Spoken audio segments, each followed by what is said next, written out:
ስልጣኔ ጠርዝ ላይ ለመድረስ ये है grand Ethiopian renaissance dam, जिसका कंस्ट्रक्शन शुरू हुआ था 2011 में और आज उसका करीब करीब 70% काम पूरा हो चुका है। और इस डैम की वाटर फिलिंग जुलाई 2020 में शुरू होगी। ये बनाया जा रहा है इथियोपिया के नाइल रिवर पर। पूरा हो जाने के बाद ये दुनिया का 7वां सबसे बड़ा डैम बन जाएगा। पर जनवरी 2020 में वॉशिंगटन के व्हाइट हाउस में एक मीटिंग हुई, जहां इथियोपिया, सूडान और इजिप्ट ने डोनाल्ड ट्रंप की मदद लेके उन तीनों देशों के बीच सालों से मौजूद एक मसला सुलझाने के लिए बातचीत शुरू की। तो क्या है मसला, आइए समझते हैं।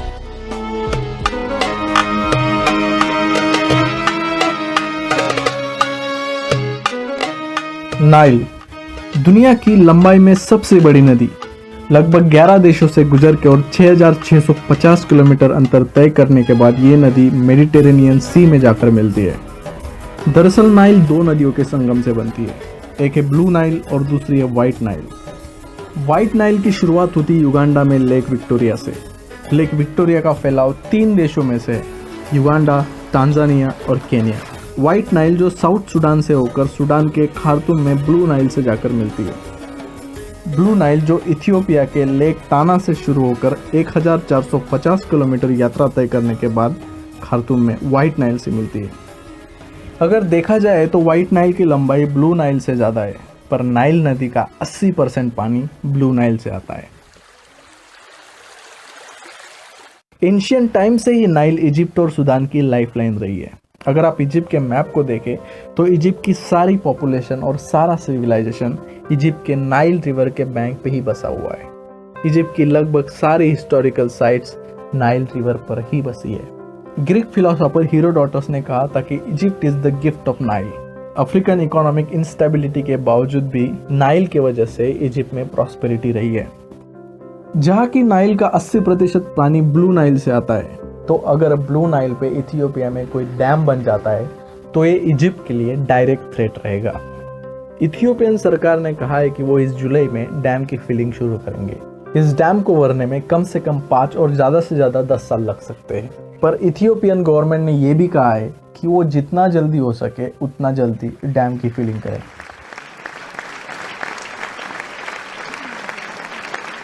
जब इथियोपिया में इस डैम के कंस्ट्रक्शन का डिक्लेरेशन किया, तब इजिप्ट में मोहम्मद मोर्सी नाम के प्रेसिडेंट थे। उन्होंने इथियोपिया के इस डिसीजन को बहुत एग्रेसिवली लिया और तो और जंग की भाषा भी की।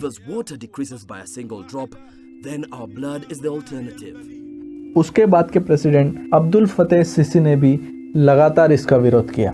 अब्दुल फतेह सीसी ने इस डैम की फिलिंग रेट और ड्रॉट के समय होने वाला पानी का डिस्ट्रीब्यूशन इस रिगार्डिंग सूडान और इथियोपिया के साथ कई बार बातचीत करने की कोशिश की, क्योंकि इस डैम से खासकर इजिप्ट को काफ़ी नुकसान हो सकता है अगर इस डैम की फिलिंग और वाटर डिस्ट्रीब्यूशन प्रॉपर नहीं हुआ तो। अगर डैम 10 साल में भरता है तो इजिप्ट का वाटर सप्लाई 14% तक कम हो जाएगा और 18% तक ये डैम इजिप्ट का फार्मलैंड बर्बाद कर देगा। एट द सेम टाइम अगर डैम 7 साल में भरता है तो इजिप्ट का वाटर सप्लाई 22% तक कम होके 33% फार्मलैंड बर्बाद होगा। और अगर 5 साल के विंडो में देखा जाए तो 32% पानी कम होके फार्मलैंड 46% तक कम हो जाएगा। मतलब जितना जल्दी ये डैम भरेगा उतना इजिप्ट के लिए खतरा होगा।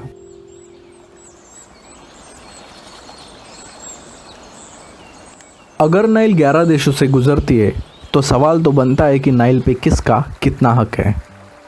ये जानने के लिए हमें थोड़ा हिस्ट्री में जाना होगा। सन 1875 में ब्रिटेन के प्राइम मिनिस्टर बेंजामिन डिज़राइली ने सुएज कनाल के 44% शेयर उस वक्त के इजिप्ट के राजा इस्माइल से खरीद लिए, ताकि भारत से आने वाला माल ब्रिटेन को आसानी से पहुंचाया जा सके। आगे ब्रिटेन ने 1882 में इजिप्ट पे और 1898 में सूडान पर कब्जा कर लिया। उसके बाद उन्होंने नाइल बेसिन को लेकर बाकी देशों से लिखित समझौते करना शुरू कर दिया, जहां से नाइल की उपनदी आती है। जैसे अडबारा नदी का एरिया इटालियन कंट्रोल था, तो उस नदी पर कुछ कंस्ट्रक्शन ना हो जिससे नाइल पर परिणाम होगा, ऐसा समझौता इटली के साथ आर्टिकल 3 के तहत 1891 में हुआ। वही आर्टिकल के तहत आगे 1902 में इथियोपिया के राजा के साथ भी समझौता हुआ कि ब्लू नाइल, लेक ताना या फिर नाइल के किसी भी हिस्से में कोई कंस्ट्रक्शन नहीं होगा। सालों से इजिप्शियन रूलर्स इसी समझौतों को फाइनल मानते आए हैं। 60 के दशक में ऊपरी अफ्रीकन देशों को स्वतंत्र मिलना शुरू हो चुका था। कॉलोनियल टाइम के एग्रीमेंट्स को वो चैलेंज करने लगे थे। नाइल का पूरा कंट्रोल इजिप्ट के पास होने के बावजूद गर्मी के समय कुछ भागों में बुरी तरह ड्रॉट का सामना करना पड़ता था। उससे निपटने के लिए इजिप्ट में वाटर स्टोरेज करना जरूरी था। 1952 में आर्मी ऑफिसर जमाल अब्दुल नसार ने इजिप्ट के राजा को हटाकर खुद सत्ता अपने हाथ में ले ली। उनको साउथ इजिप्ट में बड़ा सा डैम बनाना था जिसको काफ़ी फंडिंग की ज़रूरत थी। पहले उन्होंने अमेरिका को अप्रोच किया। अमेरिकन चाहते थे कि कोल्ड वॉर में नसार अमेरिकन साइड से रहे, पर नसार पॉलिटिकली न्यूट्रल थे। अमेरिका को गुस्सा आ गया और उन्होंने फंडिंग रोक दी। उसके बाद नसार को सोवियत यूनियन ने डैम बनाने में मदद की और आसवान हाई डैम का निर्माण हुआ। आसवान हाई डैम नील नदी पे बना सबसे बड़ा डैम है। उसके वजह से नील में बाढ़ और सूखे पे कंट्रोल कर लिया गया। साथ ही में इजिप्ट के इरिगेशन में भी इससे फायदा हुआ। उसी समय बाकी नाइल के ऊपरी देश ना पानी रोक पा रहे थे, ना पानी को कहीं डाइवर्ट कर पा रहे थे।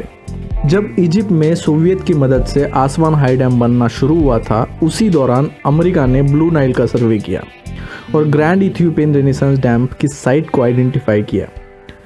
पर इथियोपिया के पॉलिटिकल अनस्टेबिलिटी के कारण तब ये डैम बन नहीं पाया। बाद में 2009 में इथियोपियन सरकार के सर्वे के बाद 2011 में ये डैम को फाइनलाइज किया गया।